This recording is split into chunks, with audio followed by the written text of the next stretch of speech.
কোটা বৈষম্য নিরসনে এক দফা দাবিসহ সারা দেশে বাংলা ব্লকেডে হামলার প্রতিবাদে আগামীকাল সারা দেশে সব ক্যাম্পাসে বিক্ষোভ মিছিল ও সমাবেশের ডাক দিয়েছে বৈষম্য বিরোধী ছাত্র আন্দোলন। কোটা সংস্কারের দাবিতে ব্যারিকেড ভেঙে শাহবাগে বিক্ষোভ করে শিক্ষার্থীরা। শিক্ষার্থী ও পুলিশের মধ্যে সংঘর্ষ না হলেও ছিল টান টান উত্তেজনা। সিলন ফ্যামিলি ব্লেন্ডের কড়ালিকার আর সতেজ স্বাদের পারফেক্ট ব্লেন্ডে স্বপ্নেরা মেলুক টানা।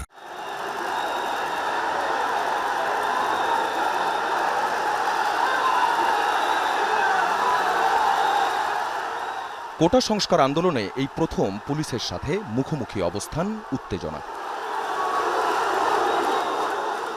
পুলিশের সাজোয়াজানের উপর চড়াও হয় শিক্ষার্থীরা, সেগুলোর উপর উঠেই চলে স্লোগান।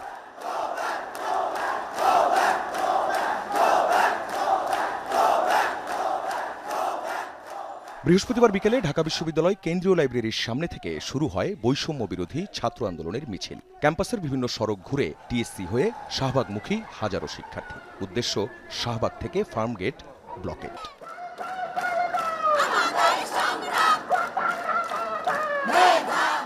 মুখোমুখি শাহবাগ মোড়ে ব্যাপক উপস্থিতি ও প্রস্তুতি ছিল পুলিশের। কড়া অবস্থান থাকলেও অ্যাকশনে যায়নি তারা।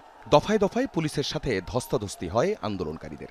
বারবারই পুলিশের ব্যারিকেড এবং মানব প্রাচীর ভেঙে ফার্মগেট অভিমুখে এগিয়ে যাচ্ছিল শিক্ষার্থীরা। পরে পুলিশের পক্ষ থেকে শুধু শাহবাগে অবস্থান নিয়ে অন্য কোনো সড়ক বা মোড় অবরোধ না করার অনুরোধ করা হয়। তারা যেন এখান থেকে দ্রুত চলে যায়, আমরা তাদের বোঝানোর চেষ্টা করেছি এবং তারা আমাদের কথাও শুনেছে। কয়েক দফা ব্যারিকেড ভাঙলেও পুলিশের অনুরোধে আর এগোয়নি শিক্ষার্থীরা। ফিরে এসে অবস্থান নেয় শাহবাগ মোড়ে। পুলিশ শুরু থেকে মনে হচ্ছে অ্যাটাকিং মোডে। কোনোদিন তো তারা ব্যারিকেড দেয়নি, কোনোদিন তো এসব গাড়ি নিয়ে এসে রাখেনি। 10 দিনে একদিনও ঝামেলা হয়েছে দেখেছিলেন? পুলিশের গাড়ি বা পুলিশকে কেউ স্পর্শ করেছিল? করে নাই। কিন্তু এই কাজগুলো কেন করতে হবে? এগুলো তো স্টুডেন্টদের জন্য উস্কানিমূলক। পুলিশ আমাদের মারমুখী ছিল। শিক্ষার্থীরা কিন্তু শান্তিপূর্ণ কর্মসূচি ঘোষণা করেছে, শান্তিপূর্ণভাবে শাহবাগে অবস্থান করত, কিন্তু তারা আক্রমণাত্মক ট্যাঙ্ক নিয়ে এসেছে, এখানে জলকামান নিয়ে এসেছে। আন্দোলনকারীরা বলছেন কোটা বাতিল চান না তারা, করা হোক সংস্কার। দ্রুত এ নিয়ে নির্বাহী বিভাগের কাছে সিদ্ধান্ত নেয়ার দাবি তাদের। তারা আমাদের গুলি করবে, আমরা বুক পেতে দেব, কিন্তু আমাদের দাবি না মেনে রাজপথ ছাড়ব না। ছাত্র সমাজের আন্দোলন মাথা দিয়ে বন্ধ করা যাবে না।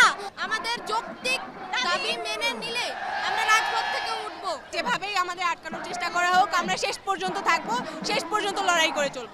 আমরা বারবার বলছি আমরা কোটার বিরুদ্ধে না, আমরা কোটার বাতিল চাচ্ছি না, আমরা কোটার সংস্কার চাচ্ছি। সন্ধ্যা পেরিয়ে রাত পর্যন্ত শাহবাগ মোড়েই শিক্ষার্থীদের অবস্থান। প্রতিবাদী গান, কবিতা আর স্লোগানে মুখর শাহবাগ মোড়। 8:30টার দিকে নতুন কর্মসূচি দেয়া হয়। এবার কর্মসূচি ব্লকেড নয়, শাহবাগে সমাবেশ। সারা দেশে যে হামলা করা হয়েছে, বাধা দেওয়া হয়েছে এবং যারা বাধা দিয়েছে তাদের বিচারের দাবিতে আগামীকাল বিকাল 4টায় সারা দেশের সকল ক্যাম্পাসে বিক্ষোভ মিছিল ও সমাবেশ অনুষ্ঠিত হবে। আমরা বাংলাদেশের ছাত্র সমাজ আর এই পরিপত্র খেলা চাই না। আমাদের আইনসভাতে কোটার যৌক্তিক সংস্কার করে বাংলাদেশ থেকে কোটা সমস্যাকে চিরদিনের জন্য দাফন করতে হবে। বৈষম্য বিরোধী ছাত্র আন্দোলনের অভিযোগ, দেশের 7টি স্পটে আন্দোলনকারীদের উপর হামলা হয়েছে। অতি উৎসাহী পুলিশ সদস্যদের বিচার দাবি করে তারা। আখলাকুস সাফা, যমুনা নিউজ, ঢাকা।